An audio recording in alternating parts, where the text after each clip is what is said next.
I call on the representative of India.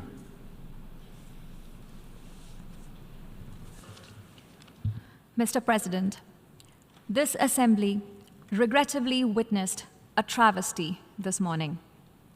A country run by the military with a global reputation for terrorism, narcotics trade, and transnational crime has had the audacity to attack the world's largest democracy.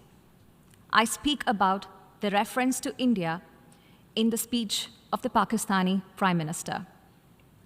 As the world knows, Pakistan has long employed cross-border terrorism as a weapon against its neighbors. It has attacked our parliament, our financial capital Mumbai, marketplaces, and pilgrimage routes. The list is long. For such a country to speak about violence anywhere is hypocrisy at its worst.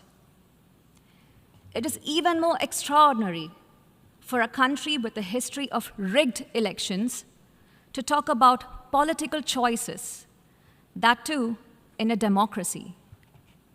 The real truth is that Pakistan covets our territory and, in fact, has continuously used terrorism to disrupt elections in Jammu and Kashmir, an inalienable and integral part of India.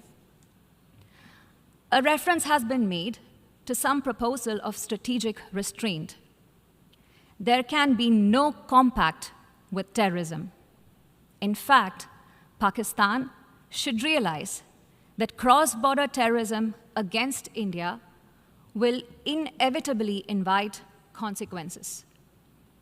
It is ridiculous that a nation that committed genocide in 1971 and which persecutes its minorities relentlessly even now dare speak about intolerances and phobias.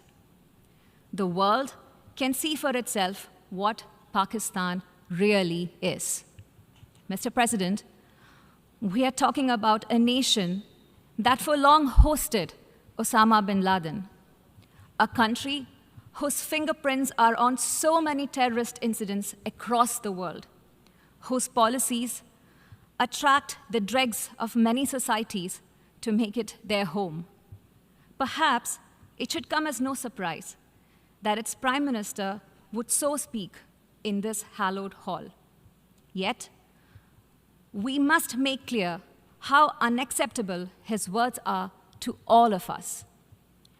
We know that Pakistan will seek to counter the truth with more lies. Repetition will change nothing. Our stand is clear and needs no reiteration. Thank you, Mr. President.